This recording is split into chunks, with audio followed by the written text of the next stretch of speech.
It's been really difficult to talk and grieve when we're trying to also prove a point that what's happening is even happening.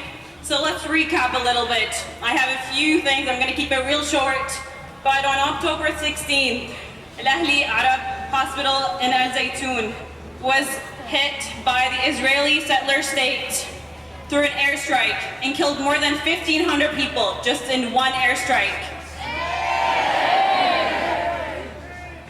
Most of them are children, their sisters, brothers, sons, daughters, and some people have lost their entire families. And yet we've been having to convince mainstream media that this happened instead of grieving. Doctors in the hospitals have been trying their best to perform their surgeries without electricity, without water, without anything. Even United Nations schools were bombed, even though they were shelters for people. Jabalia refugee camp was bombed. Dozens of kids were also pulled out of from under the rebels. White phosphorus fell on Gaza and Lebanon, and they use the white phosphorus in heavily civilian areas.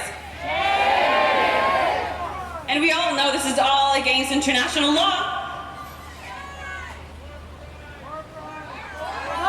Palestinians in the north have been told to evacuate, and more than 1 million at this point have been having to leave their homes and go through another catastrophe, another Nakba. At the same time, they're not able to leave Gaza, they're not able to flee their homes. They're just getting cramped in the south and slowly dying as there's no electricity or water or gas or anything. But they're supposed to just quietly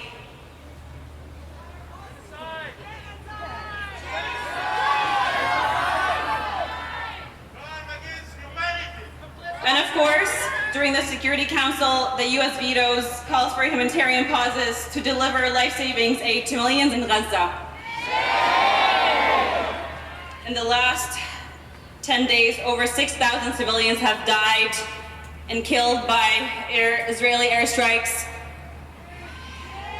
We do need to end the genocide right now. We need a ceasefire right now. We need the occupation to end.